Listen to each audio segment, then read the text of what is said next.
本日はレンジで簡単ツナマヨおからパンを作ります。おからパウダー 30g、 ラカンカ 10g、 ベーキングパウダー 4g、 粉類を混ぜ合わせます。豆乳 70g、 お好みのミルクで OK です。卵1個、マヨネーズ 1g、 お好みで入れてください。すべての材料をしっかり混ぜます。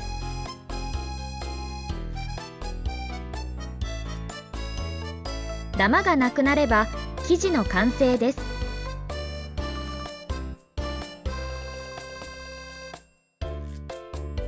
続いてツナマヨを準備します。ツナ 50g、 マヨネーズ 5g、 玉ねぎ 20g。 材料は目安です。お好みの耐熱容器に移して作ります。パン用のカップやお皿でも作れます。生地を半分ずつ容器に入れます。2個分のレシピです。表面を平らにします。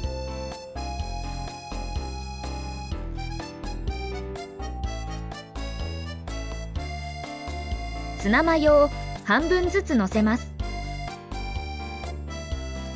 広げるようにのせるのがポイントです。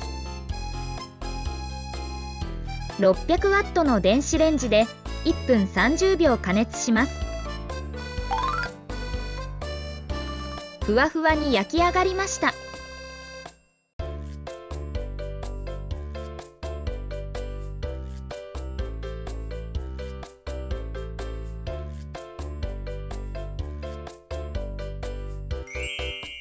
低糖質ツナマヨパンの完成です。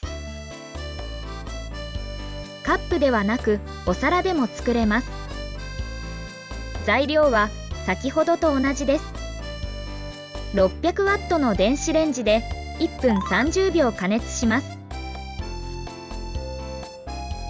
こちらもふわふわです。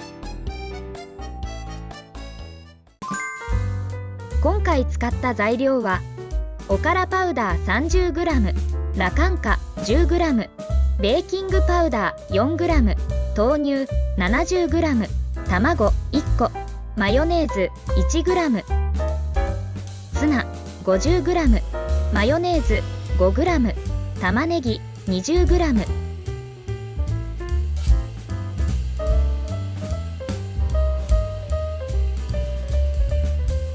ツナとマヨネーズのおかげでしっとりしています。